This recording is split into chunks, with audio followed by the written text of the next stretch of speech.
né? E um fundo que eu não ficaria de fato como a gente está falando aqui desde o início, são essa parte de fundos de papéis, né? São fundos que estão trazendo uma renda muito boa.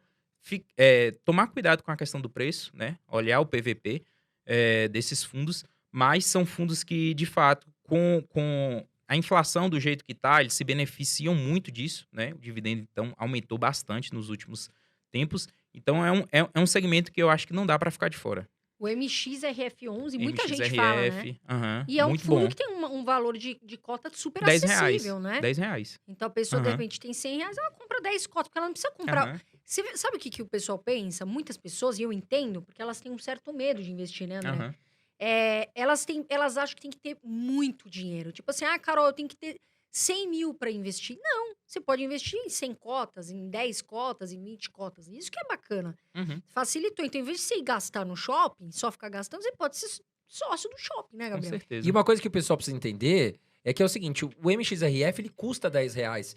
O XPML ele custa 100, por exemplo. Mas não quer dizer que o MXRF tá barato e que o Aham, XPML tá caro. Porque as pessoas confundem isso, né? aham, Ah, eu vou comprar aquele ali porque tá barato. Não, calma. Ele é mais líquido, ele é mais fácil de você comprar porque ele custa R$ 10. Se o pequeno investidor, ele tem só R$ 10, ele pode comprar o MXRF, não pode comprar o XPML. Então ele é mais negociável, mas não quer dizer que o XPML tá caro. A gente tem que analisar o quê, Gabriel? O PVP, que é o com que o Gabriel tá certeza. falando, que é o Aham. preço sobre valor patrimonial. E é isso que eu queria te perguntar, Gabriel. Se a gente falar que o preço sobre valor patrimonial, o PVP, está abaixo de 1, na sua visão, só olhando isso já quer dizer que o fundo tá barato ou a gente tem que olhar outras questões? A gente tem que olhar outras questões. Mas, de fato, olhar esse PVP abaixo de 1, isso aí é um indicador que vai mostrar que o preço negociado em mercado está abaixo do valor patrimonial. E o que é esse valor patrimonial que a gente tanto fala? Né? Nada mais é do que pegar o patrimônio todo do fundo e dividir pelo número de cotas. Então, é um valor patrimonial por cota. Né? Então, isso aí já é uma representação bem clara que o fundo está barato. Agora, você tem que entender o porquê que está barato. Né? Se isso é realmente uma oportunidade ou se isso é um risco. Então, é uma métrica muito boa que eu gosto de utilizar, mas você tem que saber interpretar. Agora, falando de exterior, você Aham. investe em REITs? Ainda não invisto em REITs, mas para os próximos meses é uma carteira que eu creio eu que eu vou fazer até pública também, tá? Investindo em REITs, para quem não sabe, são os primos, vamos dizer assim, dos fundos imobiliários. Né? Logicamente que REITs, as características são diferentes, né? Eles são mais parecidos realmente com empresas do que com fundos imobiliários, né? Mas é um mercado que já é um mercado trilionário, em dólar ainda, né? Enquanto a gente. Dividendo em dólar, ou É, coisa boa, quando cai, né, André?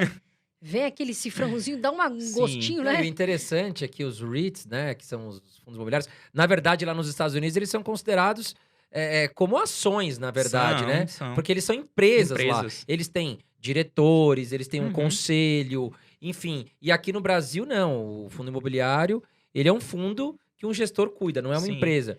E o que eu acho interessante, Gabriel, você pode complementar com as suas ideias, é que o legal dos REITs é que eles podem captar empréstimos, né? Ou seja, a taxa de Uhum. juros lá nos Estados Unidos é super barata. O gestor lá pode captar empréstimo para conseguir investir em mais imóveis. E aqui no Brasil, como é que o gestor se vira nesse momento? Então, outra característica, falando de REITs ainda, que é muito interessante, é que os REITs podem investir até fora dos Estados Unidos, né? Então, a gente tem ativos de REITs aqui no Brasil, por exemplo, em outros países. Com fundos imobiliários, não. Né? A gente, por lei, fundos imobiliários só podem investir em ativos nacionais. Né? E aí, nesse momento, o que acontece? Né? Como é que os gestores eles conseguem caminhar no momento de crise? Né? Porque, realmente, no momento que o mercado não está indo muito bem, o país está numa crise generalizada, é realmente o momento das oportunidades. E não só são oportunidades na bolsa. No mercado imobiliário como um todo, a gente tem oportunidades. Então, esse seria o momento ideal para o gestor ir lá e comprar um ativo. Né? Mas, por outro lado, também é o momento em que o mercado meio que está fechado para aquelas subscrições. Né? Que a gente fala, o preço está muito baixo ou próximo do valor patrimonial ali, e isso aí dificulta a captação. Por quê? Qual é o grande intuito de fazer uma subscrição? O que é bom para o cotista? É quando se tem um desconto ali. Né? O fundo está sendo negociado a R$ 120, eu vou conseguir comprar mais cotas ali na subscrição a R$ 100, eu vou ter uma diferença de R$ 20 aí de desconto, então isso para mim é interessante. Agora o fundo está sendo negociado na bolsa a 100, o valor patrimonial dele é 99,50, né? o gestor ele é muito pressionado por todo o mercado para não fazer uma subscrição abaixo do valor patrimonial, né, para não diluir quem já é cotista ali dentro. Então, fica um desconto muito próximo. E aí tem uma oportunidade do outro lado, e aí o gestor fica em cima do muro, sem saber o que fazer de fato, né? Ou ele faz aquela emissão ali com desconto muito pequeno e vai captar pouco, né? Para tentar aquela oportunidade, ou ele espera as coisas melhorarem e faz uma subscrição. Mas aí quando as coisas melhorarem, né? Provavelmente aquela oportunidade que ele tinha já passou. Então isso vai de fato de gestão para gestão. Tem aquelas que querem, que fazem de qualquer forma, né? Mesmo com desconto pequeno, e tem aquelas que preferem esperar as coisas melhorar. Na sua visão, quais são os fundos imobiliários hoje mais baratos da bolsa? Uhum. Shopping center, mais uma vez, está muito barato, né? Lajes corporativas, né? Fundos aí de prédios de escritório, está muito barato também. Por quê? Né? Questão do home office impactou diretamente aí esse segmento. Então, é um segmento que está muito em conta. Hotel também está muito em conta. Então, de fato, são esses três aí que se eu fosse buscar, realmente falar assim, pô, tá muito barato, são esses mesmo. Gabriel, sabe uma dúvida que eu tenho, isso é pessoal? Uhum. Por exemplo, a gente tem o KNRI, que ele é um fundo híbrido. Sim, Ele investe em logística e investe em lajes corporativas. sim. Até quero saber sua opinião sobre o KNRI, que é um dos mais negociáveis Sim. do Grupo Kinea. Por que alguns fundos são específicos de lajes, alguns fundos são específicos de Uhum. logística, mas o KNRI ele tem a liberdade de comprar lajes ou logística? Sim, isso aí tá no regulamento do fundo. Então, assim, toda vez que um fundo imobiliário vai ter o IPO, né, existe um regulamento. E ali delimita pela administradora do fundo. Ah, esse fundo ele vai poder comprar imóveis de galpão. Ou esse fundo vai poder comprar imóveis de lajes. Esse fundo vai poder comprar imóveis de papel. Ou esse fundo vai poder comprar um pouco de tudo, que são os híbridos. Entende? Então, ali tá dentro do regulamento do fundo, feito pela administradora.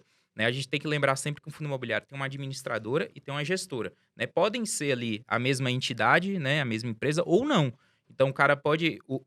por exemplo, um banco pode ir lá e ser administradora de um fundo, mas colocar uma outra empresa que entende do ramo imobiliário para fazer a gestão.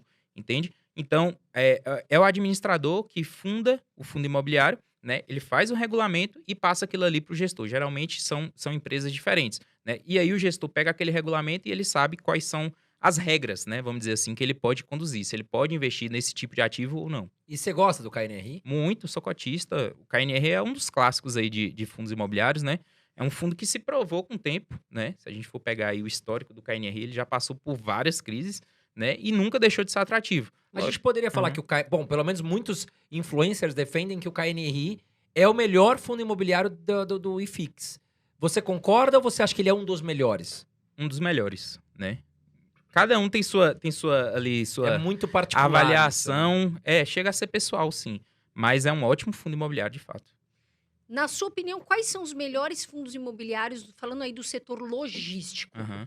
Vamos lá. O HGLG, como eu falei, né? A gente tem também o XPLG, o fundo lá da XP de logística também é muito bom. O do BTG é um outro fundo que também é excelente, o BTLG11, tá? Deixa eu ver o que mais. FIB11, que apesar de ser, na teoria, ser um mono ativo, né? Ele é um condomínio logístico, ou seja, ele tem um terreno que se tem vários galpões lá dentro que são alugados para vários inquilinos, né? Então, na prática, ele não é um mono. Então, seriam esses minhas 4 escolhas.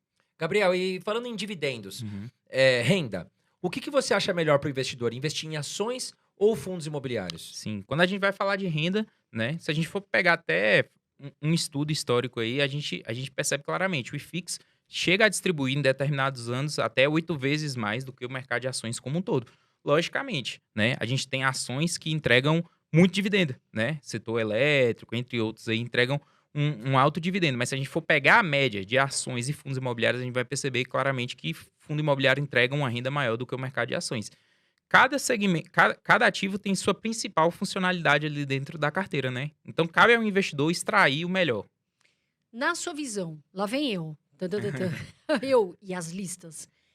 Quais são os 3 ativos que você tem, que você não tira da carteira? Que você Uhum. tem a maior posição e você gosta muito? Vamos lá. Que eu tenho a maior posição atualmente é a HGLG, tá quase 15% da minha carteira, porque eu participei de uma oferta pública recentemente, tá? Foi um momento que teve uma subscrição, né? E eles abriram para oferta pública com um preço bem atrativo. Então, eu participei há pouco tempo atrás. Foi até a oferta que eles captaram a grana para construir os galpões novos do fundo.